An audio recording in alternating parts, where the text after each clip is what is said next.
It's a blow to our community once again, and we've been here. We've been here before. It sucks. We feel sorry for his family and for that community itself, and we want better. We want better, and hopefully we can get that.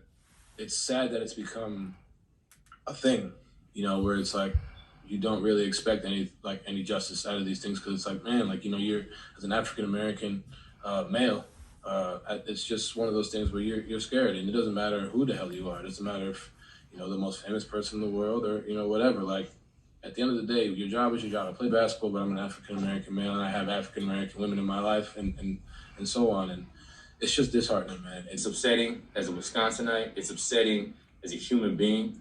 The problem is you don't know your heritage. That's the problem with you Israelites. You don't know your heritage. You seen the Donovan Mitchell, the star for the Utah Jazz, kept saying African American. You don't know your heritage, man, and that's the problem. If you know your heritage, then you would understand Deuteronomy, the 28th chapter, and why these things are happening. And justice and injustice, and it's tough. You can see the impact this had in Milwaukee. The Marquette basketball team wore black uniforms for its game. And this is, kneeling, and that's getting old and stale and tacky because the oppressor is going to continue to do what he does, all right? The earth is given into the hands of the wicked. He's going to keep not charging these officers with shooting Jake down in the street and put it right and basically telling you to your face that you ain't going to do shit about it. And that's exactly what Esau is doing. Against UConn, and the players took a knee for the national anthem. Marquette guard Kobe McEwen said they were going to wear black regardless, either in protest of the decision or in support if charges were filed. Now, the Bucks play at home tonight, and this morning, Brook Lopez was asked for his thoughts. It's very disappointing. I don't think it's right.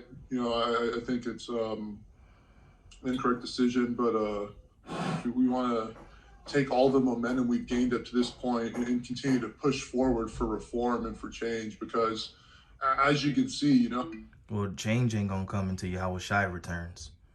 That's the only time change is going to come. Until then, Esau is going to continue to be the wicked and continue to do what he does in the earth, which is destroy, kill, rape, rob, and murder. There's still a long way to go, and even as outspoken as we were, as united as we were and are, I do anticipate something from us. This is obviously all something that each and every one of us are very, very passionate about, as you guys saw last year, and we continue to be so.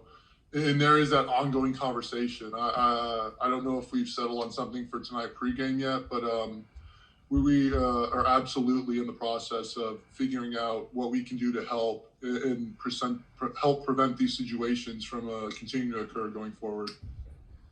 The Bucks to release the following statement via Twitter. Recurring instances of excessive use of force and immediate escalation when engaging the black community must stop. We will continue to work to enact policy change so these incidents no longer exist. As an organization, we remain strongly committed to address issues of social injustice and anti-racism to make meaningful change for African Americans and all marginalized members of our community.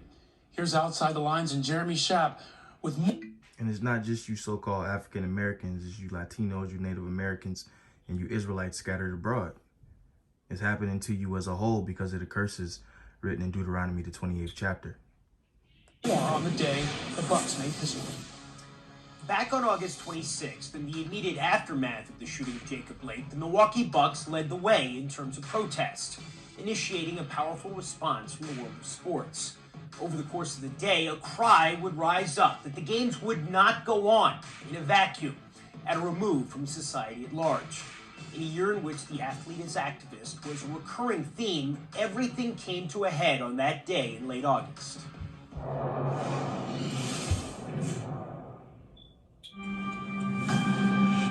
A busy Wednesday at the NBA campus in Orlando as the Milwaukee Bucks take on the Orlando Magic. I just want you to see the scene that's kind of unfolding behind me here. So this game should technically be starting in about 3 minutes or so, and nobody's on the floor. It's very empty here in the arena. Everyone here in the NBA is totally aware of the real world. And so the real world is being talked about every single day as to the events that are happening in our country. A developing story out of Wisconsin.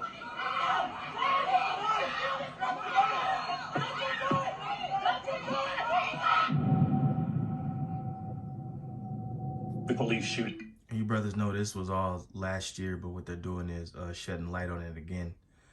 Shedding light on the situation again.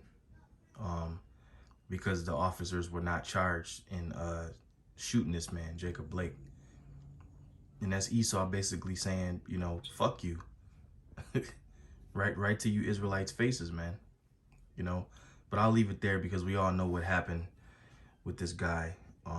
Just wanted to, you know, because you got these athletes, you know, they'll say, well, you know, it's sad and all of this, but the prophets have the true answers, man. All right. All praise to Yahweh Bashim Yahshai Bashim Makakodash. Double honors to the apostles and elders of Great Millstone that rule well. Shalom.